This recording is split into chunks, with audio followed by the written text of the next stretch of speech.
Our basic aim, to make education free and accessible.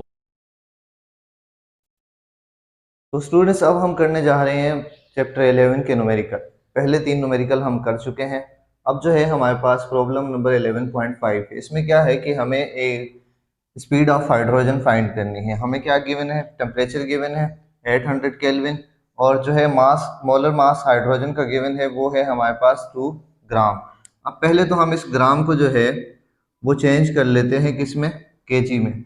तो इसको जब हम चेंज करेंगे तो ये हमारे पास हो जाएगा 0.002 kg। इसको 1000 से डिवाइड कर दिया हमने तो हमारे पास ये आंसर आ गया। अब आर जो है ये कांस्टेंट होता है 8.313, ये आपको पेपर में भी गिवन होता है। अब हम इस चलते हैं इसके सोल्यूशन की तरफ। तो जो हमारे पास स्पीड का फॉर्मूला है इस में, तो वो हमने पीछे भी ड्राइव किया है। वो हमारे पास होता है v is equal to √3RT/m। ये फॉर्मूला कहाँ से ड्राइव किया हमने, ये इससे लिखा हमने कि जो पीछे हमारे पास फॉर्मूला था v is equal to 3KT/ में कैपिटल स्मॉल m, तो इसको हमने यहीं से ड्राइव करके ये आ गया हमारे पास। अब जो है हमारे पास टेम्परेचर भी गिवन है, मॉलिक्यूलर मास भी गिवन है, और हमारे पास हमने क्या फाइंड करना है, वॉल्यूम फाइंड करना है। तो आसानी से हम इसमें वैल्यू पुट करते हैं। तो ये हमारे पास हो जाएगा √3 की जगह 3, आर हमारे पास किसकी इक्वल है 8.313, और मल्टीप्लाई बाय टेम्परेचर हमारे पास कितना है 800, डिवाइडेड बाय मोलर मास हमारे पास क्या है हाइड्रोजन का 0.002। ठीक है, अब हमने वैल्यू पुट कर लिया। अब हम इसको सोल्व करते हैं। सोल्व आपने कैसे करना है कि पहले इनको मल्टीप्लाई करना है आपस में, फिर इसके साथ डिवाइड कर देना है, बाद में जो आंसर आए उसका अंडर रूट ले लेना है। आप सोल्व करके चेक कर लीजिएगा, मैं डायरेक्ट आंसर लिख देता हूँ। आंसर हमारे पास जो कुछ आएगा वो कुछ यूँ आएगा, ये होगा हमारे पास 3158.4 मीटर पर सेकेंड। तो ये हमारे पास आ जाएगी स्पीड ऑफ हाइड्रोजन। तो इसका फॉर्मूला आपने याद रखना है, ये फॉर्मूला हमने यहाँ से लिया है 3KT/m। ये के जहाँ पे कांस्टेंट था, यहाँ पे हमने आर लिया हुआ कांस्टेंट, बाकी वही है। तो आपको इसको एज इट पुट करके अपना सॉल्व कर सकते हैं ये न्यूमेरिकल। अब जो नेक्स्ट न्यूमेरिकल है हमारे पास 11.5, उसमें हमें 2 टेम्परेचर गिवन है। एक है हमारे पास T1, वो 0 सेल्सियस से स्टार्ट हुआ है। दूसरा हमारे पास है T2 जो कि हमारे पास 50 है। अब हमने क्या क्या फाइंड करना है, हमने एक मॉलिक्यूल है उसकी काइनेटिक एनर्जी फाइंड करनी है। फर्स्ट तो हमने ये करना है। सेकंड हमने उसमें क्या करना है कि काइनेटिक एनर्जी पर मोल हमने भी फाइंड करना है। तो चलते हैं, सबसे पहले काइनेटिक एनर्जी फाइंड करते हैं मॉलिक्यूल की। तो काइनेटिक एनर्जी 80 सेल्सियस। ठीक है, तो हम पहले 0 सेल्सियस पे करते हैं इसको, या तो ऐसा करते हैं हम इसको पहले चेंज कर देते हैं, यानी सेल्सियस से हम केल्विन में चेंज कर देते हैं। तो ये हमारे पास क्या हो जाएगा, केल्विन में चेंज कैसे करते हैं हम, के 273 से प्लस कर लेते हैं, 0 + 273, तो ये हमारे पास क्या आएगा 273। अब हमारे पास इसी तरह 50 है, तो 50 + 273, ये पीछे हमने फॉर्मूला पढ़ा हुआ है, 50 इसमें प्लस की तो ये हमारे पास क्या हो जाएगा 3, और ये हमारे पास हो जाएगा 23 केल्विन। अब हमने क्या कर दिया, सेल्सियस को केल्विन में चेंज कर दिया। ये फॉर्मूला भी हम पीछे पढ़ चुके हैं। अब हमने काइनेटिक एनर्जी फाइंड करनी है। तो काइनेटिक एनर्जी हमारे पास किसकी इक्वल होती है, काइनेटिक एनर्जी हमारे पास जो है वो इक्वल होती है 3/4 KT के इक्वल होती है। अब हमारे पास ये के जो है ये क्या है, के हमारे पास कांस्टेंट है, इसकी वैल्यू भी पेपर में आपको दी हुई होती है। अब हमने टेम्परेचर किस पे फाइंड करना है, 0 सेल्सियस पे। तो 0 सेल्सियस पे हम, हमारे पास जो टेम्परेचर है केल्विन का वो क्या आया है 273, तो हम इसको पुट करते हैं इसमें। तो ये काइनेटिक एनर्जी हमारे पास इक्वल हो जाएगी 3/4, ये हमारे पास 273, और टेम्परेचर हमारे ये टेम्परेचर हमारे पास 273 है, और के की वैल्यू हमारे पास कांस्टेंट है, वो क्या है 1.38 एक्सपोनेंट -23। तो अब हम इसको सोल्व करते हैं। सोल्व कैसे करेंगे, पहले आप इनको मल्टीप्लाई कर दें, देन इसको डिवाइड कर दें। तो आप सोल्व करिएगा, मैं डायरेक्ट आंसर लिखता हूँ। सोल्व किया, पहले इनको मल्टीप्लाई कर देना, देन डिवाइड कर देना। तो काइनेटिक एनर्जी जो हमारे पास आएगी वो आएगी 6.65 एक्सपोनेंट -21 जूल। ये हमारे पास काइनेटिक एनर्जी जो आई है वो आई है 0 सेल्सियस पे। अब हम काइनेटिक एनर्जी फाइंड करते हैं 50 सेल्सियस में। फॉर्मूला वही है, काइनेटिक एनर्जी हमारे पास इक्वल होती है, किसकी इक्वल होती है हमारे पास काइनेटिक एनर्जी, 3/4 kT। अब k की वैल्यू हमारे पास क्या है, कांस्टेंट है। तो हाँ, ये हमें गिवन है 1.3 एट एक्सपोनेंट -23। और टेम्परेचर हमारे पास जो 50 पे है, हमने केल्विन में चेंज किया, वो क्या है 323। अब इसको हम मल्टीप्लाई करके डिवाइड कर देते हैं।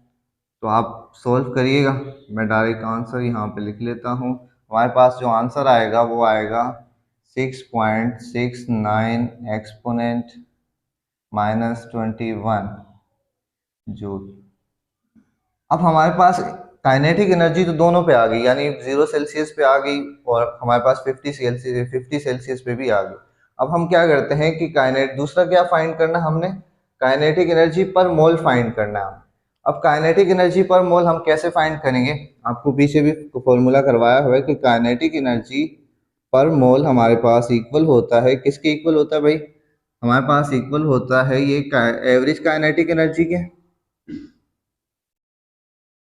नंबर ऑफ एवोगैड्रो, यानी एवोगैड्रो नंबर। केमिस्ट्री में आपने पढ़ा होगा एवोगैड्रो नंबर। एवोगैड्रो नंबर भी कांस्टेंट होता है, उसकी वैल्यू क्या होती है हमारे पास, एवोगैड्रो नंबर की वैल्यू होती है 6.023 एक्सपोनेंट 23। ये हमारे पास एवोगैड्रो नंबर की वैल्यू होती है, ये याद कर लीजिएगा, केमिस्ट्री में भी आप पढ़ते हैं।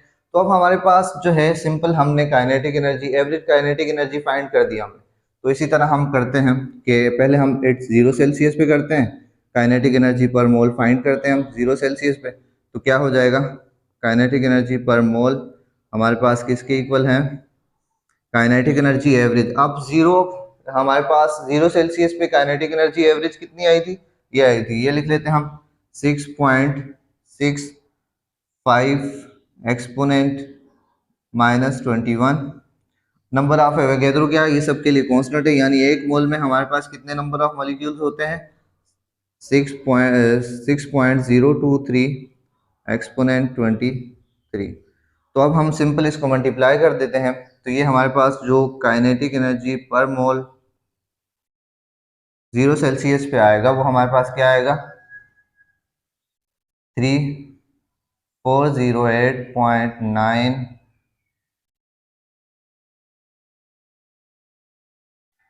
जूल पर मोल।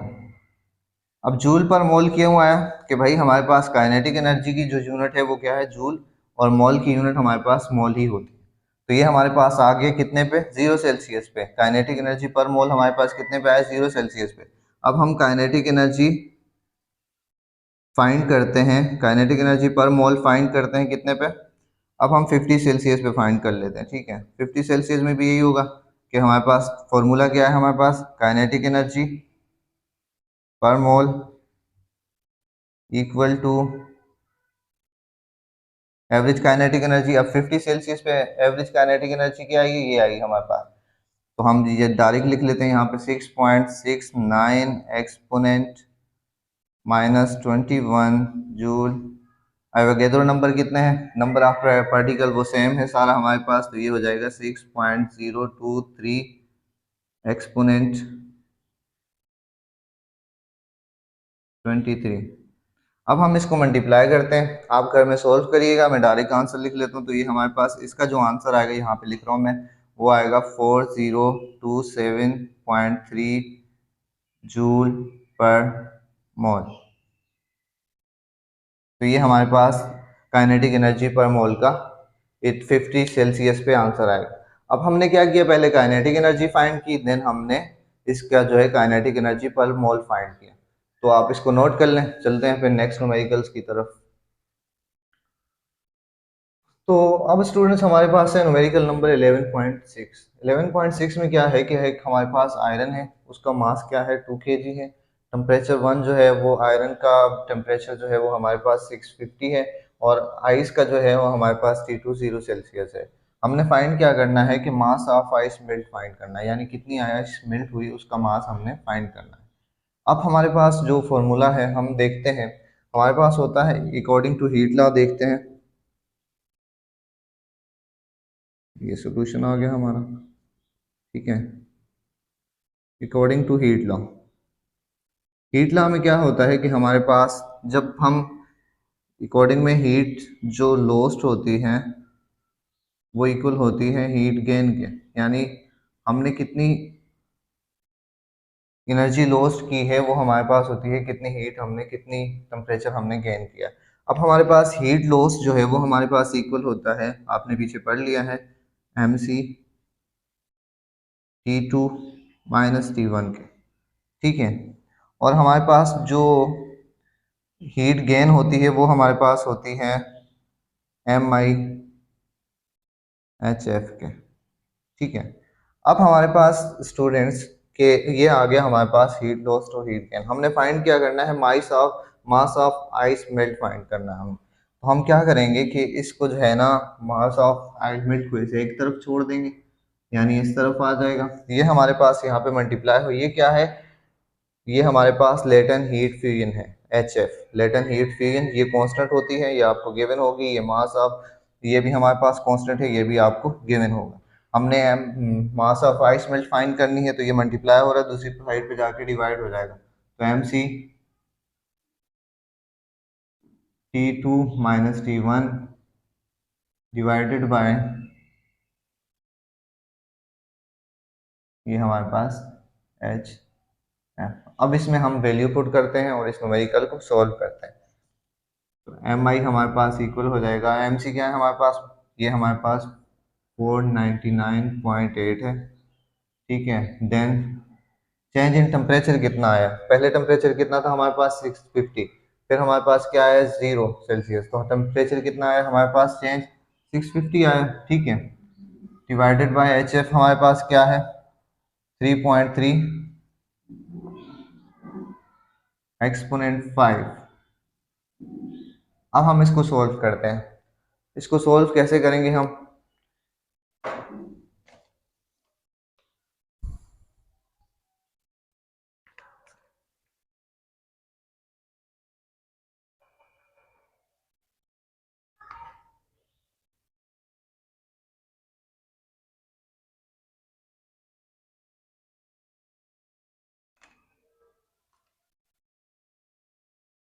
अब हम इसको जो है पहले मल्टीप्लाई करेंगे, फिर देन इससे डिवाइड कर देंगे, तो हमारे पास मास ऑफ आइस मेल्ट आ जाएगा। तो मास ऑफ आइस मेल्ट क्या आएगा, आप घर पे सोल्व करके देखिएगा, मैं यहाँ पे डायरेक्ट कर रहा हूँ।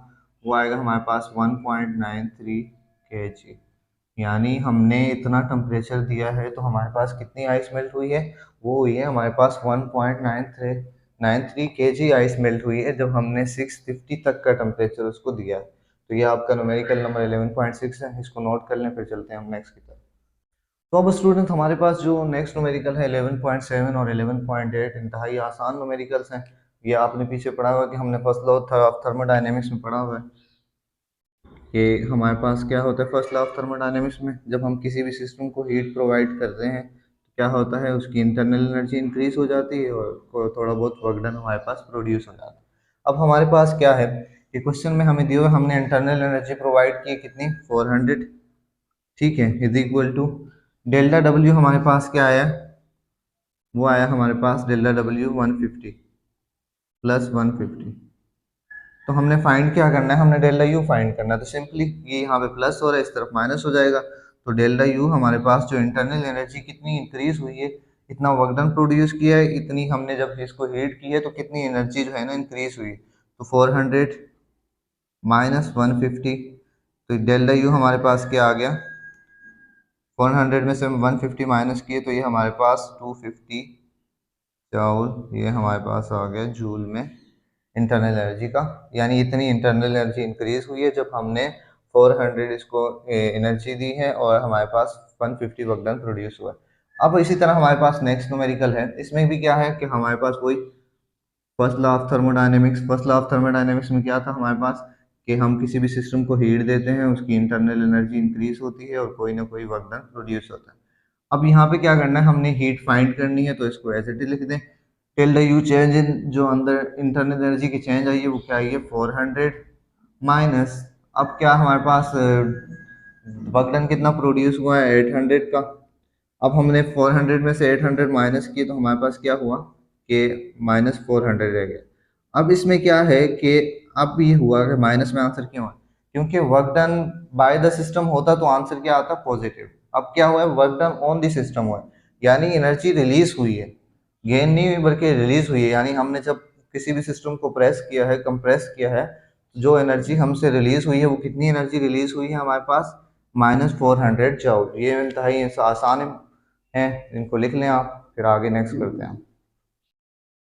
तो बस स्टूडेंट हमारे पास जो नेक्स्ट न्यूमेरिकल है 11.9, ये हमारे पास जो है वो कार्नट इंजन से है कि हमने एक इंजन है हमारे पास, उसमें जो है हमारे पास एफिशिएंसी है वो 20% है, जो हमारे पास वर्क डन आया वो 200 जूल आया। अब हमने फाइंड क्या करना है कि कितनी हीट एब्जॉर्ब की है, यानी एब्जॉर्ब की, और कितनी हमारे पास रिलीज की है, दोनों हमने फाइंड करनी।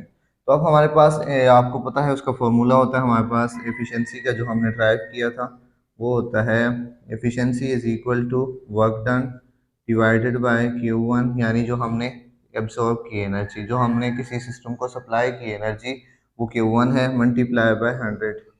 तो अब हम इसको पुट करते हैं, हमारे पास कितनी है 20%, ठीक है, और is equal to work done हमारे पास कितना है, या तो पहले इसको हम लिख लेते हैं एक तरफ करके। अब क्या है Q1 यहाँ पे डिवाइड हो रहा है, उस तरफ जाएगा मल्टीप्लाई हो जाएगा, Q1 is equal to N, यहाँ पे मल्टीप्लाई हो रहा है, इस तरफ आके डिवाइड हो जाएगा, तो W upon efficiency multiply by 100। तो वैल्यू पुट करें तो Q1 हमारे पास क्या होगा, वर्क डन हमारे पास कितना आया 200 जूल, एफिशिएंसी हमारे पास है 20%, मल्टीप्लाई बाय 100, तो ये हमारे पास Q1 जो आएगा वो कितना आएगा हमारे पास, Q1 आएगा 100 जूल। यानी हमने कितनी एनर्जी दी है उसको, सिस्टम को, वो हमने दी है 100 जूल। अब ये एब्जॉर्ब एनर्जी हमने ए तो फाइंड कर लिया, अब हमने बी भी फाइंड करना है, रिलीज कितनी हुई एनर्जी। तो अब बी यहाँ पे फाइंड कर लेते हैं हम, एनर्जी रिलीज कितनी हुई है। आपको पता है वर्क डन हमारे पास किसकी इक्वल होता है, Q1 माइनस Q2। अब Q1 गिवन है हमें, तो हमने Q2 फाइंड करना है, इसको इस तरफ ले आएंगे, फिर इसको उस तरफ ले जाएंगे, तो हमारे पास Q2 इक्वल हो जाएगा Q1 माइनस वर्क डन, ठीक है। अब Q1 हमारे पास क्या है 100 आया, तो इसको एज इट लिख दें 100। वर्क डन हमारे पास कितना आया 200 आया, तो हमारे पास हमने जो Q2 फाइंड करना था वो हमारे पास क्या आ जाएगा, Q2 हमारे पास आ जाएगा 100 माइनस 100 जूल। तो अब हमने एब्जॉर्ब एनर्जी भी फाइंड कर दी और रिलीज एनर्जी भी फाइंड कर दी, यानी सिस्टम ने कितनी एनर्जी एब्जॉर्ब की है 100 जूल, और कितनी रिलीज की है वो भी हमने फाइंड कर ली। अब इसी के साथ जो नेक्स्ट न्यूमेरिकल है हमारा वो है कि एक हमारे पास इंजन है, कार्नट इंजन है, उसमें हमने दो टेम्परेचर दिए हुए हैं, एक 300 सेल्सियस है, एक इसको हम चेंज कर लेते हैं, केल्विन में चेंज करेंगे तो क्या होगा 300 प्लस 273, तो ये हमारे पास कितना हो जाएगा 573। इसी तरह ये हमारे पास 25 है, प्लस हमने किया 273 से, तो ये हो जाएगा हमारे पास 298 केल्विन, ठीक है। अब ये दोनों केल्विन में हमने एफिशिएंसी फाइंड करनी है, तो इसका फॉर्मूला भी हम कर चुके हैं पीछे। टेम्परेचर का क्या था हमने, तो टेम्परेचर हमारे पास जो एफिशिएंसी है वो किसकी इक्वल होती है, ये एन जो है ये एफिशिएंसी, एफिशिएंसी हमारे पास इक्वल होती है 1 माइनस T2/T1 मल्टीप्लाई बाय 100। तो हमने 100% एफिशिएंसी इसकी फाइंड करनी है, तो हम इसको यहाँ पे वैल्यू पुट कर लेंगे, 1 की जगह 1 ही आएगा। T2 हमारे पास टेम्परेचर क्या है 298 अपॉन में T1 हमारे पास क्या है 573 मल्टीप्लाई बाय 100। अब हम इसका एलसीएम ले लेते हैं, एलसीएम लेगा तो हमारे पास क्या आएगा 573 minus 298 divided by 573 multiply by 100। आप इसको सोल्व कर लीजिएगा, आसान है, आप सिंपल इनको मल्टीप्लाई करके डिवाइड कर दीजिएगा। मैं डायरेक्ट आंसर लिख लेता हूँ। जो हमारे पास एफिशिएंसी आएगी इंजन की वो आएगी 48%। यानी हम अगर किसी हीट इंजन को इतनी हीट दे रहे हैं तो हमारे पास जो उसकी एफिशिएंसी आएगी 100% में से वो कितनी आएगी 48%। तो ये न्यूमेरिकल से भी आप नोट कर लें ये दोनों। तो चलते हैं हम हमारा लास्ट न्यूमेरिकल जो रहता है उसको सोल्व करते हैं। तो अब स्टूडेंट हम चलते हैं अपने नेक्स्ट और लास्ट की तरफ। न्यूमेरिकल जो है हमारे पास वो उसमें हमारे पास दो एफिशिएंसी गिवन है। एक कार्नेट इंजन है, दो एफिशिएंसी है, एक 40 और एक 50। टेम्परेचर जो हमें दिया हुआ है वो 7 सेल्सियस दिया हुआ है। हमने चेंज इन टेम्परेचर फाइंड करना है कि दोनों में चेंज कितना आ रहा है। जो टेम्परेचर हम उसको प्रोवाइड कर रहे हैं उसमें कितना चेंज आ रहा है। तो अब हम करते हैं पहले तो इसको केल्विन में चेंज कर लेते हैं। 273 प्लस 7 ये आपको पता है हम पहले से करते आ रहे हैं, तो ये हो जाएगा 280। ठीक है, जब ये 280 हो जाएगा तो अब हमारे पास सोल्यूशन में क्या है, हमारे पास एफिशिएंसी किसके इक्वल होती है, एफिशिएंसी हमारे पास होती है, हम करते हैं 840 पे 40% पे एफिशिएंसी किसके इक्वल होती है 1 माइनस T2/T1 मल्टीप्लाई बाय 100%। अब एफिशिएंसी हमारे पास 40 है। ठीक है, T1 हमारे पास जो है वो क्या है, T1 हमारे पास कुछ है, T1 हमने फाइंड करना है तो ऐसे T1 आ जाएगा माइनस T2 हमारे पास क्या है, T2 हमने जो दिया हुआ है वो है हमारे पास 280 डिवाइडेड बाई T1 सेम आ जाएगा मल्टीप्लाई बाय 100%। तो इसको आप मज़ीद सॉल्व करेंगे तो T1 को इस तरफ ले आएंगे, दोनों टर्म्स को अलग करेंगे तो T1 हमारे पास यहाँ पे जो इक्वल होगा वो होगा 466.6 केल्विन के। ये आ गया हमारे पास T1 कितने पे, ये आया हमारे पास T1 40 पे। अब हम करते हैं टेम्परेचर T1 8 50% पे कितना आएगा उसको सोल्व करते हैं। एफिशिएंसी हमारे पास होती है 1 माइनस T2/T1 मल्टीप्लाई बाय 100। तो ये एफिशिएंसी हमारे पास कितनी है 50% है। ठीक है, इसी तरह 1 माइनस T2 हमारे पास कितना आया 280 डिवाइडेड बाय T1 हमने फाइंड करना है मल्टीप्लाई बाय 100%। तो आप इसको सोल्व करेंगे तो आपके पास जो T1 आएगा वो हमारे पास आएगा कुछ 5605 केल्विन, 0.5 केल्विन क्या आएगा। तो ये हमारे पास T1 पहले टेम्परेचर फाइंड किया हमने 40 पे, 40 की एफिशिएंसी पे, फिर हमने टेम्परेचर फाइंड किया 50 की एफिशिएंसी पे। अब चेंज इन टेम्परेचर फाइंड करते हैं। चेंज क्या होगा, T1 जो हमारे पास 40 पे आया है माइनस T2 जो हमारे पास 50 पे आया है। तो चेंज इन टेम्परेचर जो हमारे पास होगा वो हमारे पास T1 क्या है हमारे पास 560.5 माइनस 466.6। तो ये हमारे पास चेंज इन टेम्परेचर आएगा वो होगा 93.4 केल्विन के। यानी इतना चेंज आया है दोनों की एफिशिएंसी में। कितना टेम्परेचर बढ़ा है कितना कम हुआ है, वो चेंज जो हमारे पास एफिशिएंसी में दोनों किया है वो इतना है। नोट कर लें, ये आज के हमारे न्यूमेरिकल थे। चैप्टर हमारा यहाँ पे होता है ख़त्म। अब हम नेक्स्ट क्लास में नेक्स्ट चैप्टर स्टार्ट करेंगे तो आप इसको गौर से पढ़ लें।